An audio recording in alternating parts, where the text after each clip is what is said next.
औरंगजेब की हुकूमत, कट्टरता, विस्तार और पतन की कहानी। परिचय। औरंगजेब आलमगीर 1618 से 1707 मुगल साम्राज्य का छठा सम्राट था, जिसने 1658 से 1707 तक शासन किया। वह शाहजहां और मुमताज महल का बेटा था। औरंगजेब को एक कठोर, धार्मिक और सैन्य शक्ति के रूप में जाना जाता है। उसने अपने शासनकाल में मुगल साम्राज्य का विस्तार किया, लेकिन उसकी कठोर नीतियों के कारण साम्राज्य की जड़ें कमजोर हो गईं।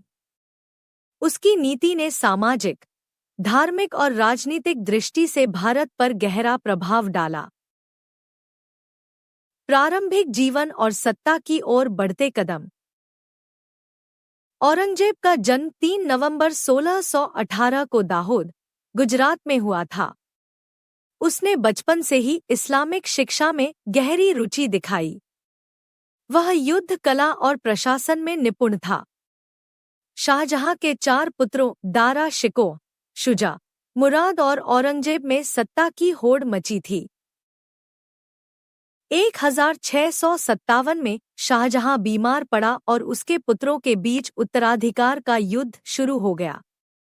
औरंगजेब ने अपने बड़े भाई दारा शिकोह को 1659 में सामुगढ़ की लड़ाई में हराकर उसे मौत के घाट उतार दिया।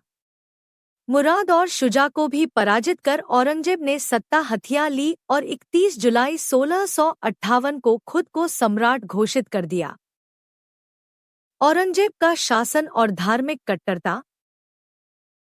औरंगजेब का शासनकाल धार्मिक कट्टरता और इस्लामी शरिया कानूनों पर आधारित था। उसने कई ऐसी नीतियां अपनाईं, जिनसे हिंदू और गैर मुस्लिम समुदायों में असंतोष फैला। जजिया कर की वापसी। 1679 में औरंगजेब ने गैर मुस्लिमों पर जजिया कर फिर से लागू कर दिया, जिसे अकबर ने समाप्त कर दिया था। इससे हिंदू व्यापारी, किसान और जनता पर आर्थिक बोझ बढ़ गया। मंदिरों का विध्वंस। औरंगजेब ने कई प्रमुख हिंदू मंदिरों को ध्वस्त करवा दिया, जिनमें वाराणसी का काशी विश्वनाथ मंदिर और मथुरा का केशव देव मंदिर प्रमुख थे। इसके पीछे उसकी नीति थी कि हिंदू शक्ति को कमजोर किया जाए और इस्लामिक प्रभाव को बढ़ावा दिया जाए। शराब, संगीत और मनोरंजन पर प्रतिबंध। औरंगजेब ने दरबार में संगीत और अन्य मनोरंजन पर भी पाबंदी लगा दी।